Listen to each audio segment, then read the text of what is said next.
बहुत स्वागत है एक बार फिर से आपके सामने आपके लिए इम्पोर्टेंट क्वेश्चनों की सीरीज। ये क्वेश्चन भी एमसीक्यू टाइप रहेंगे, लेकिन हर एक क्वेश्चन अपने आप में सिलेक्टेड क्वेश्चन है।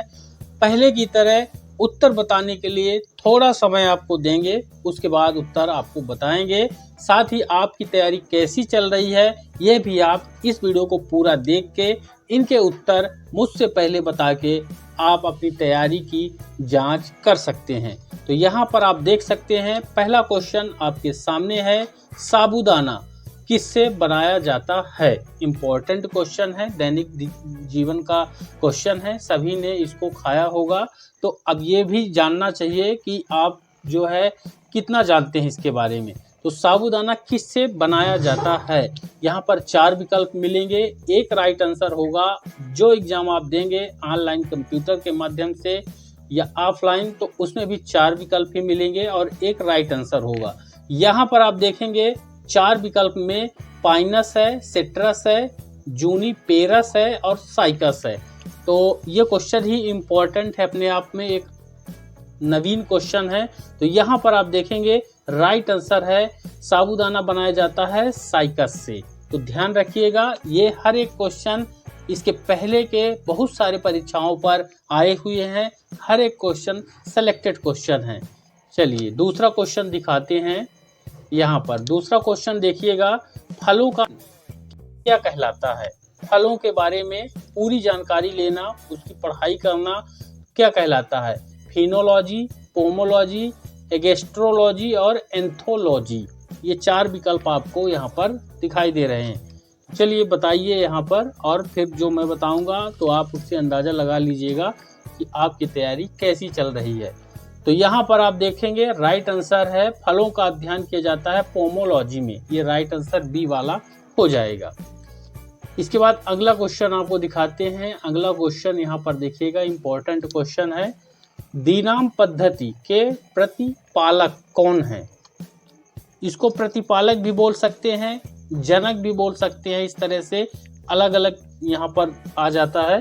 तो ये प्रतिपालक कौन है दिनाम पद्धति की, तो डार्विन, थियोफ्रास्टस, लिनियस और हिप्पोक्रेट्स। तो यहाँ पर लिनियस जो हैं तो कैरोलस लिनियस है, इनका आगे का भी नाम कैरोलस होता है, फिर लिनियस, तो लिनियस से फेमस है इसलिए। राइट आंसर यही होंगे यहाँ पर, दिनाम पद्धति के जनक कहें, प्रतिपालक कहें, ये कैरोलस लिनियस है। राइट आंसर सी वाला। चलिए अगला क्वेश्चन देखिए। अगला क्वेश्चन है, जीवाणु की खोज सर्वप्रथम किसने की। बहुत ज़्यादा परीक्षाओं पर पूछा जाता है, अक्सर आता है। अगर आपने इसके पहले परीक्षा दी है तो आपने देखा होगा, ये क्वेश्चन आपको मिला होगा पर्यावरण साइंस वाले पोर्शन में। तो यहाँ पर आप देखेंगे जीवाणु की खोज किसने की। 4 विकल्प मिलेंगे आपको, Robert Koch, Louis Pasteur, Leeuwenhoek और रॉबर्ट हुक। तो यहाँ पर देख सकते हैं रॉबर्ट नाम से 2 हैं और ज़्यादा डाउट यहाँ पर हो जाता है, जीवाणु की खोज के बारे में है। चलिए इसको उत्तर दिखाते हैं। इसका है राइट आंसर, जीवाणु यानी बैक्टीरिया की खोज लुवेन हॉक ने की है। ये सी नंबर राइट आंसर है। और ये ध्यान रखिएगा, कभी कभी ये जीवाणु की जगह बैक्टीरिया हिंदी में ही लिख के आता है, बैक्टीरिया। तो इस चीज़ का यहाँ पर ध्यान रखिएगा, बैक्टीरिया है या जीवाणु एक ही चीज़ है। और वायरस जो होता है तो वो विषाणु उसका हो जाता है। ठीक, ये हो गया। अगला क्वेश्चन आपको दिखाते हैं। यहाँ पर, जिन पौधे पर बीज बनते हैं किंतु पुष्प नहीं लगते हैं, वो पौधे क्या कहलाते हैं। इम्पोर्टेंट क्वेश्चन है कि बीज बनता है लेकिन पुष्प नहीं होता है। ज़्यादातर 99% में पुष्प आता है, फिर उसके बाद वहाँ पर फल के अंदर बीज। लेकिन इस वाले पौधे में ऐसा नहीं है। इस तरह के बहुत सी प्रजातियाँ हैं, वो प्रजातियों को किस कैटेगरी में डाला गया है कि बीज बनते हैं पुष्प नहीं लगते हैं। ये पुष्प नहीं लगते हैं, वो क्या कहलाएंगे। ब्रायोफाइट्स, टेरिफाइट्स, अवृतबीजी और अनावृतबीजी, ये 4। और इसमें अंतर भी बारीक आप देखेंगे, आप जो एग्जाम देंगे उसमें आपने स्टडी किया क्वेश्चन को, लेकिन उनके विकल्प में इतना बारीक अंतर होता है कि आप से क्वेश्चन बन रहा है लेकिन अंतर में भेद न करने के कारण आप गलत कर देते हैं। तो राइट आंसर इसका हो जाएगा अनावृतबीजी, इनको बोलते हैं। बीज बनते हैं, पुष्प नहीं बनते हैं, तो वो अनावृतबीजी कहलाते हैं। राइट आंसर डी होगा। अगला क्वेश्चन आप देखेंगे जीवाणु से है। जीवाणुओं की साधारण आकृति क्या होती है? साधारण नॉर्मल आकृति, सर्पिलकार, गोलकार, छड़ रूपी, कौमा रूपी। तो यहाँ पर देखिए 4 विकल्प है। इंपॉर्टेंट क्वेश्चन है, भी कई परीक्षाओं पर पहले ही आया हुआ क्वेश्चन है। इसका उत्तर आपको यहाँ पर दिखा देते हैं। राइट आंसर हो जाएगा छड़ रूपी होता है, छड़ाकार या छड़ रूपी। जीवाणु की नॉर्मल सामान जो आकृति होती है छड़ रूपी होती है बैक्टीरिया की। फिर अगला क्वेश्चन आप देखेंगे, जो जीवाणु आकार में सबसे छोटे होते हैं वे क्या कहलाते हैं? तो देख सकते हैं कितना डीप क्वेश्चन यहाँ पर रखा गया है।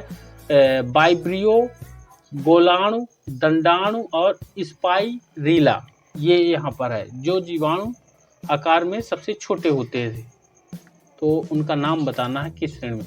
तो ये गोलाणु उनको बोलते हैं। मुझे उम्मीद है कि इसको आपने शायद पहले नहीं देखा हो क्वेश्चन को, तो ये इम्पोर्टेंट क्वेश्चन है। आकार में अगर छोटा है तो गोलाणु बोलते हैं। अगला क्वेश्चन आप देखेंगे यहाँ पर, निम्नलिखित में से कौन सा रोग बैक्टीरिया से होता है? देखिए यहाँ पर बैक्टीरिया लिख किया गया, लेकिन इसको जीवाणु ध्यान रखिएगा, बैक्टीरिया या जीवाणु एक ही चीज है। तो निम्नलिखित में से कौन सा रोग बैक्टीरिया से होता है? यहाँ पर पीलिया, तपेदिक, चेचक, ये सभी यहाँ पर देख सकते हैं। ये रोग के बारे में पूरा कंप्लीट स्टडी करिएगा। तो यहाँ पर आप देखेंगे टीबी जो है, तपेदिक या क्षय रोग, इसके 2-3 नाम हैं। तो ये जो है किसके कारण होता है? यहाँ पर बैक्टीरिया से, ठीक, जीवाणु से। फिर अगला क्वेश्चन आप देखेंगे, मानव की आंत में पाया जाने वाला जीवाणु कौन सा है? तो मानव की आंत में पाया जाता है, तो यहाँ पर देखिए पहले में है एसरसीरिया कोलाई, कोरिनोबैक्टीरियम, वेब्रियो कोलेरी और इनमें से कोई भी नहीं।